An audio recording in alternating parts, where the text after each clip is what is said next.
Man, my midfielders let me down, but ultimately my stubbornness is what cost me. With the 5th game of the season completed, let's take a look at how my team performed and my transfer thoughts for Game Week 6.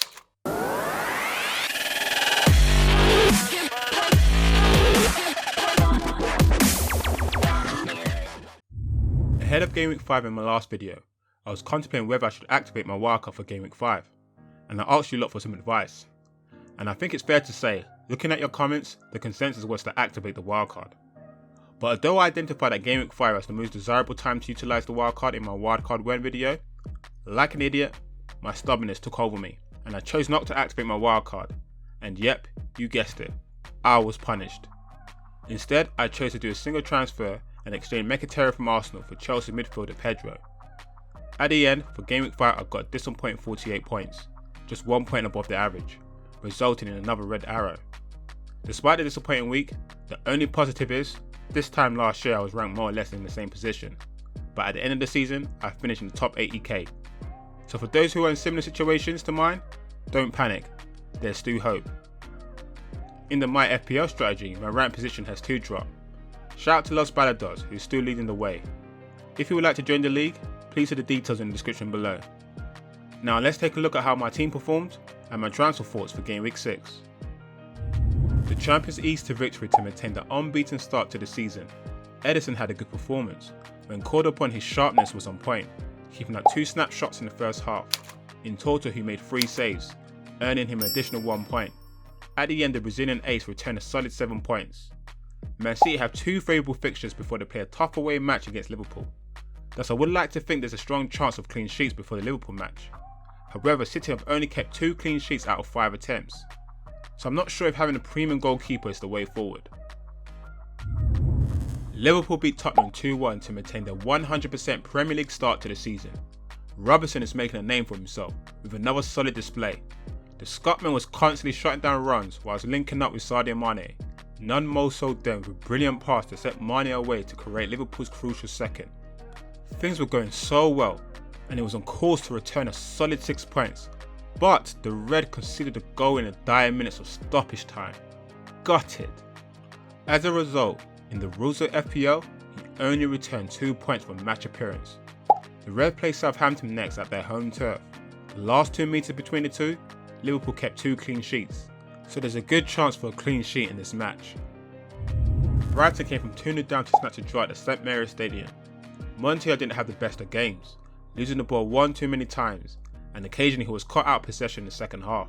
Despite the poor performance, he did register 3 attempted assists, but at the end, due to conceding 2 goals, he only returned a single point. The Seagulls' next 2 fixtures are tough on paper. They play Spurs at home before they make a trip to the Etihad Stadium to face the champions Man City. The likelihood for clean sheets looks slim, thus Montoya's place in my team looks unlikely.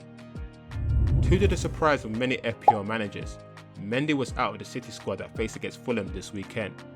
During City's post-match conference, Pep revealed that the informed left-back missed the match due to a knee injury. And with no one from my bench to replace Mendy, as a result I got a painful 0 points. The extent of Mendy's injury is still unclear. Rumour has it that his knee injury suffered during training is not that serious, so I guess we just have to wait and see. The Blues play newly promoted side Cardiff next. If it wasn't for Mendy's injury, he would unquestionably start, but instead, I'm left with a dilemma to stick or ditch. Walcott had a disappointing afternoon in Everton's 3-1 defeat to West Ham. The former Arsenal winger started the first half reasonably well, causing problems on the flank, but he quickly faded away in the second half, only registering 1 attempt on goal. He was subsequently substituted with less than 15 minutes to spare. At the end, Walcott only returned 2 points from match appearance. Walcott's next fixture is a tough away match against his former club Arsenal. In the last 2 meetings between the two, Everton has conceded a total of 10 goals, so on paper, not a good fixture for the Toffees. In all honesty, I think I lost my patience with Walcott. Don't even know why I brought him in the first place.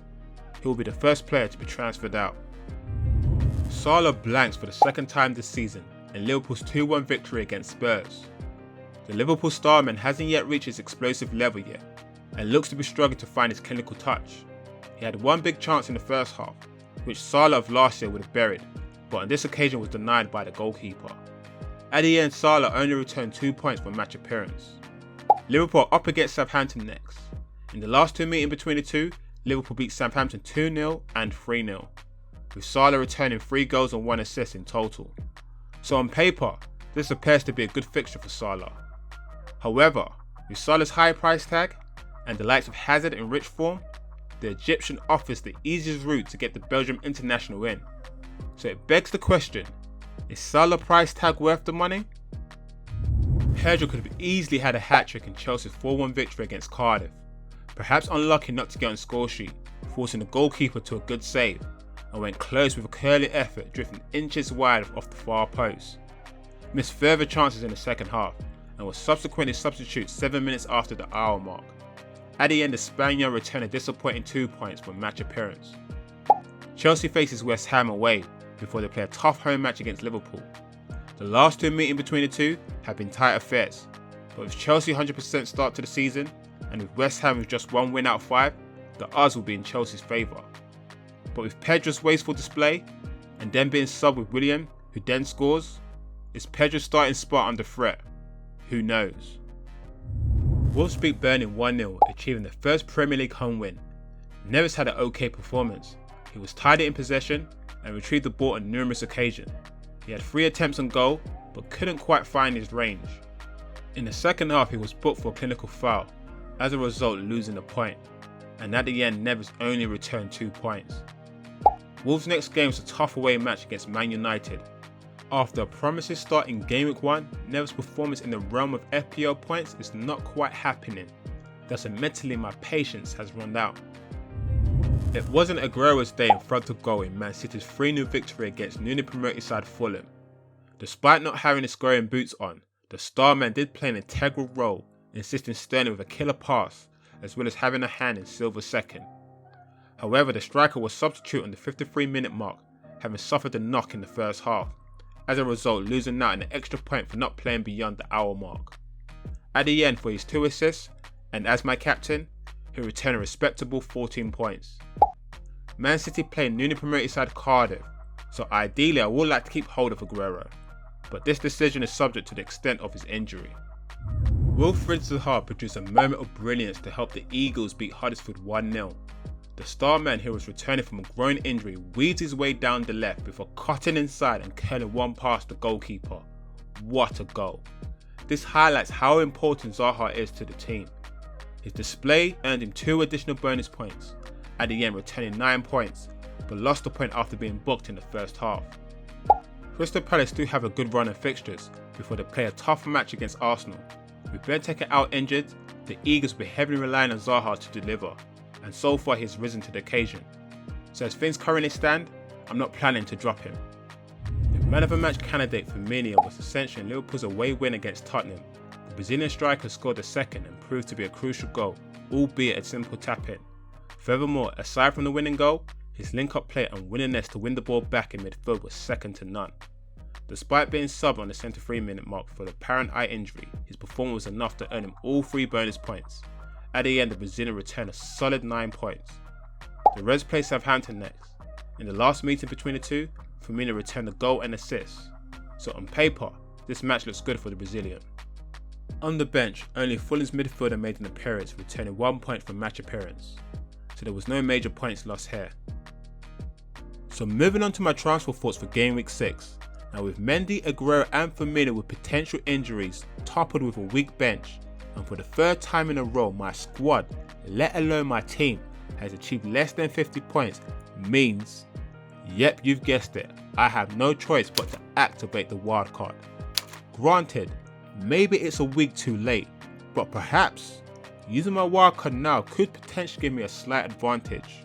With the likes of Mendy and Aguero picking up knocks, and the extent of their injury unknown, plus with the European football commencing this week, potentially resulting in player rotation, using my wildcard now gives me flexibility to review and revise my team alongside news updates without the worry of point deductions.